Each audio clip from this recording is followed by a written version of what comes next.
이재명 대표 어제 경북 안동 찾았다고 말씀을 드렸습니다. 경북 안동에서 어제 동지였죠? 팥죽을 또 맛있게 먹는 장면이 포착이 됐습니다. 영상 한번 보겠습니다. 이게 액땜하는 거라면서요? 예. 우리 회장님께서 원래 액땜하는 효과가 있다고 이거 먹고 액땜하는 팥죽을 먹으면 액땜이 된다면서요? 팥죽도 잘 먹었고 액땜도 잘 될 것 같고 추운데도 함께 해주시는 분들 계신 걸 보니까 제가 힘이 나고 여러분이 저를 지키지 않고 제가 여러분을 잘 지키도록 하겠습니다. 자, 액땜하는 효과 때문인지 몰라도 이재명 대표 동짓날 팥죽을 맛있게 먹는 모습은 확인할 수 있었습니다. 그런데 이게 순탄치가 않습니다. 저희가 신문을 하나 준비를 했는데 두산건설은 물론이고 경찰이 무혐의로 판단을 했던 네이버라든지 차병원과 관련해서도 검찰은 문제가 있다라고 그 문제점을 포착했던 것 같습니다. 자, 조선일보 신문 함께 살펴보도록 하겠습니다.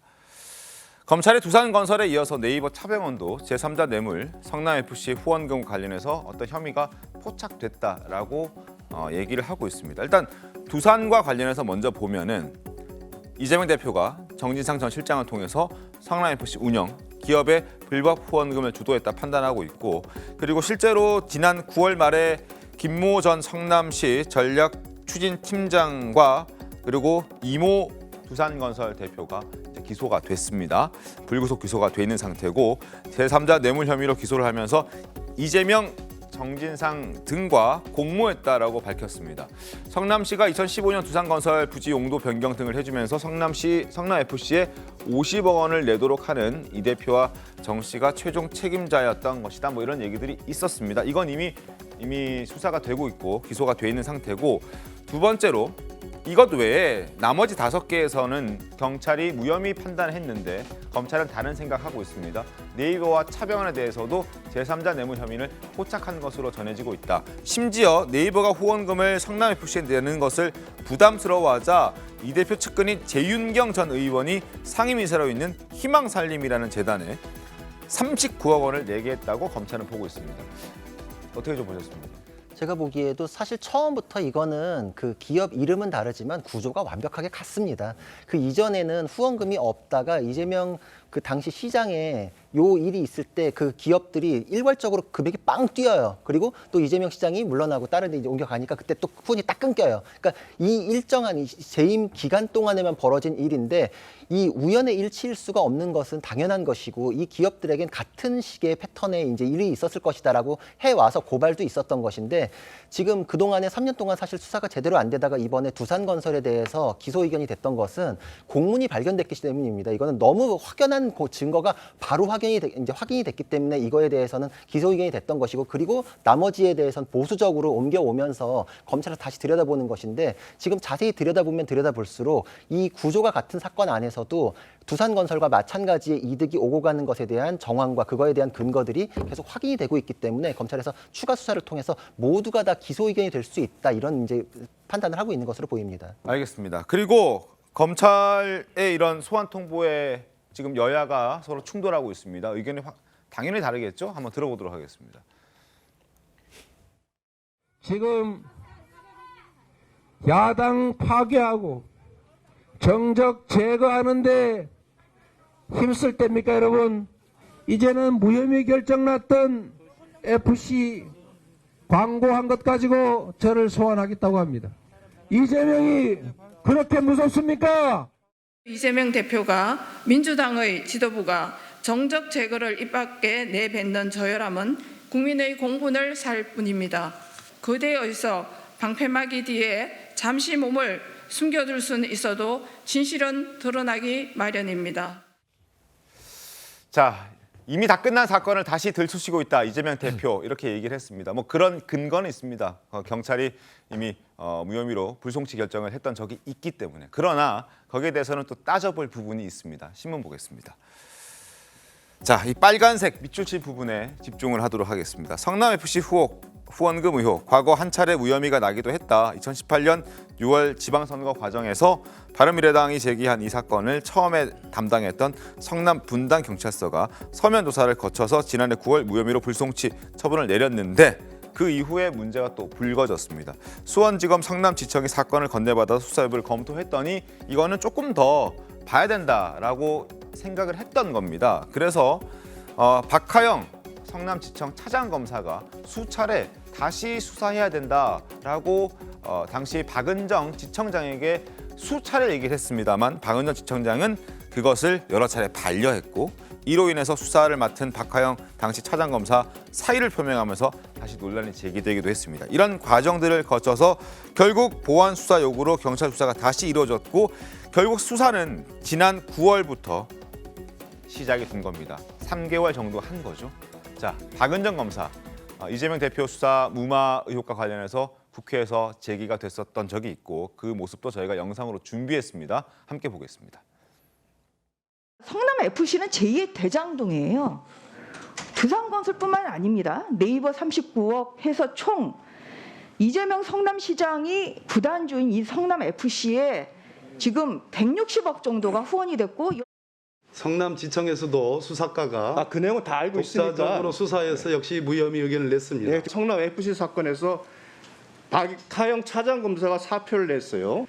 형사 일부와 함께 검찰 사건 기록을 검토하고 재수사 필요성을 수차례나 요구했는데 4개월간이나 지청장이 수사를 하지 못하게 했다. 사표를 냈다고 하는 그 차장과 또 지청장 사이에 견해 차이가 있었던 듯합니다. 수사의 그 결론에 모습에 대한 견해 대해서 차이가 아니고 보안 수사의 방향과 방법에 대한 견해 차이인 것으로 알고 있습니다. 보안 최병민 의원님, 결국 지금 이 성남FC 사건 같은 경우에는 다시 지나간 걸 들추시는 게 아니라 못했던 걸 이번에 다시 한다 이렇게 봐야 되는 게 더 아니 경찰에서도 2018년에 이제 고발을 받고 나서 한 거의 3년 가까이를 수사를 아예 안 하고 있었어요.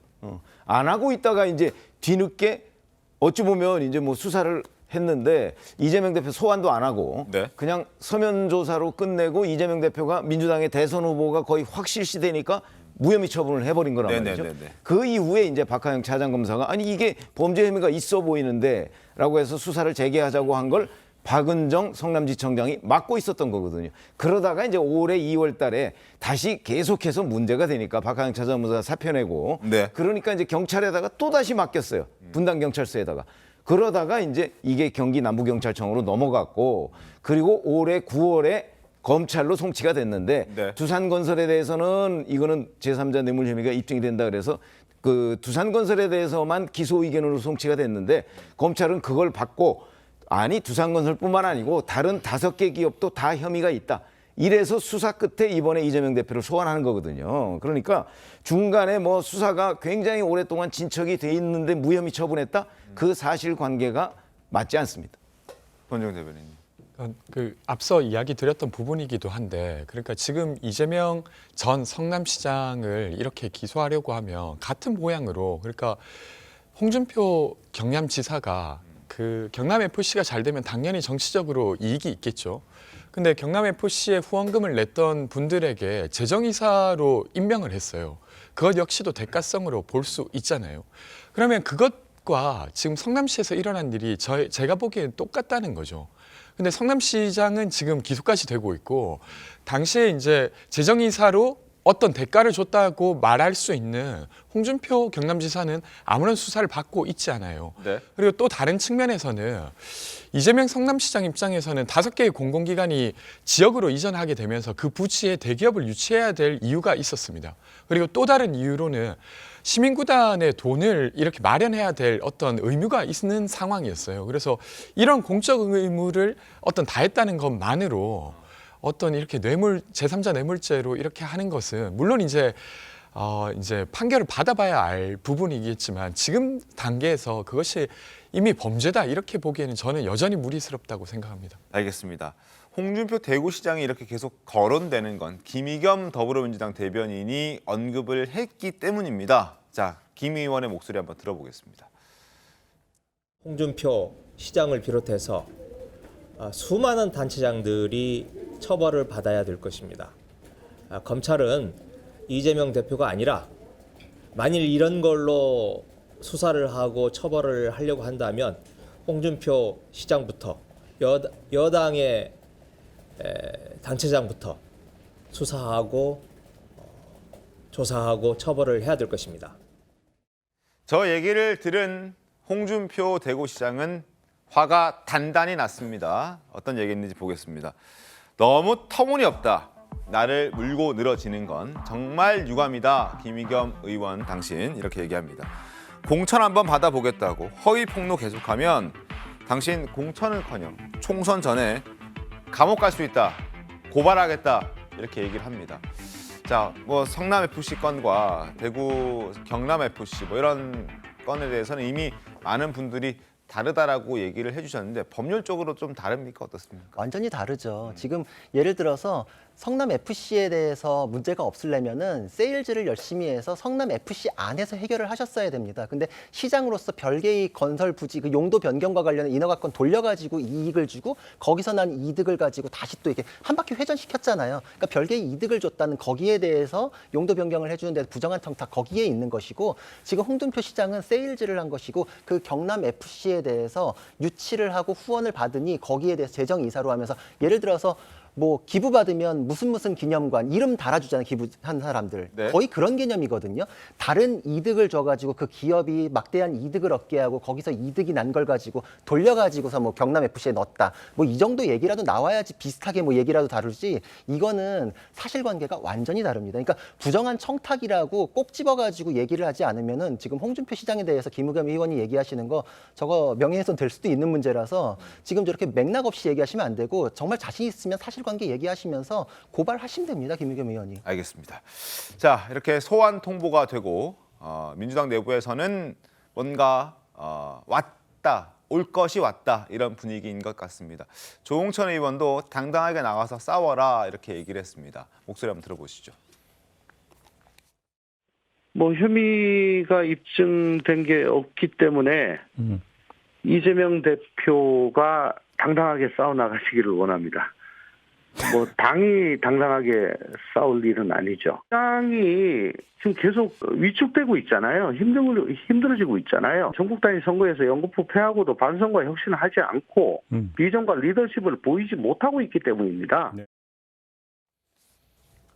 당신이 당당하게 싸워라. 당까지 끌어들이지는 말아라. 싸우되 당은 건드리지 말아라. 이런 얘기를 조홍천 의원이 하고 있습니다. 그리고 포스트 이재명 얘기가 좀 점점 더 커지고 있는 그런 상황인데 얼마 전 복당한 박지원 전 국정원장에게 비대위원장 얘기까지 지금 거론이 되고 있는 그런 상황입니다. 박 전 원장 어떻게 대답했는지 한번 들어보겠습니다. 비대위원장으로 추대될 수도 있다. 이런 얘기도 나옵니다. 일각에서는. 아니, 예. 지금 복당 원서에 잉크도 안 받았습니다. 예. 제발 저를 그렇게 과대평가하지 마십시오. 비대위원장이다, 차기 당대표다 이러니까 예. 잡음이 나잖아요. 아. 도둑질도 너무 빠릅니다. 네. 이재명 대표 사퇴해야 된다. 이런 주장하시는 분이 있죠. 의원들이. 이재명 대표는 77.77%로 당대표가 됐어요. 차기 대통령 후보 선호도에서도 추정을 불허하기 1등을 계속하고 있지 않습니까? 이러면은 민주당으로서는 자산 아니에요. 당대표 아니에요.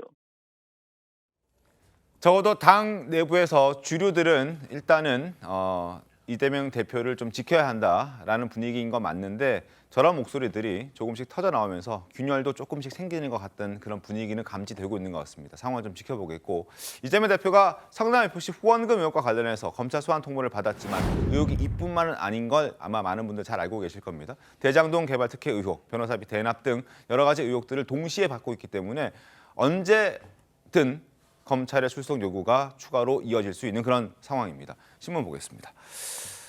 대장동 변호사비 대납 최소 6건이 있다라는 그런 보도가 나오고 있습니다. 자, 여기 도표 잠깐 보겠습니다.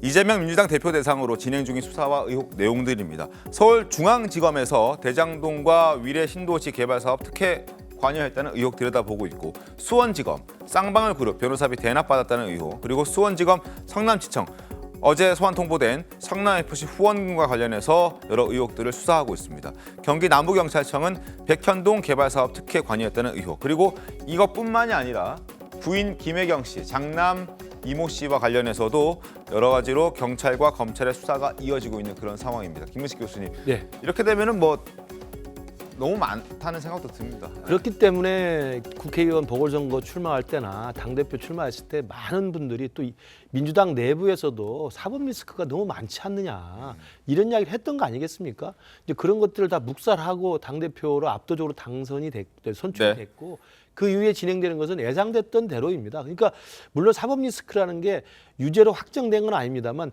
그러저러한 혐의들이 너무나 많이 전방위적으로 있기 때문에 그 혐의들이 완벽하게 소명이 되고 그 혐의들에 대해서 완벽하게 무죄라는 것이 입증이 된 다음에 정치 활동을 재개하거나 당에서 어떤 중추적 역할을 한다면 누가 뭐라고 하겠습니까? 그러나 그런 것들이 그대로 폭탄처럼 잠겨져 있는데도 불구하고 했기 때문에 저는 이건 이제 시작이라고 봅니다. 대장동 사건은 김용 정진상이라는 최측근까지 턱 밑에 와 있는 사건이고 네. 지금 오늘 계속 이야기하고 있는 성남FC 후원금은 이미 공법으로 적시돼 있어서 지금 소환장을 검찰에서는 당당하게 발부를 한 상태이고 나머지 가족들 두 분 다 지금 연관돼서 수사를 받고 있죠. 진행 중인 사건들 백현동, 유례 그다음에 변호사비 대납 같은 것도 지금 계속 수사가 진행 중인 겁니다. 이 중에 하나만 그리고 또 재판에 지금 진행 중인 것도 있지 않습니까? 허위사실 공표, 선거법 위반으로 이런 모든 것들 중에서 하나만 유죄 판결이 나고 하나만 명백하게 국민들이 봤을 때 저건 명백하게 정치적으로 불법적인 상황이다라고 인식이 되면 어떻게 야당 현직 당대표로서 일을 수행할 수 있겠습니까? 저는 그래서 아까 많은 민주당 내부의 의견들이 나옵니다만 민주당이 대한민국의 정치 발전에 기여한 오래된 정당이라고 한다면 그 공당의 역사를 지키기 위해서라도 저는 이재명 대표의 이 임박한 그리고 이미 현저하게 드러나고 있는 사법 리스크에 대해서 당내에서 저는 특단의 플랜 B를 준비할 때가 됐다라고 누차 말씀드립니다. 알겠습니다.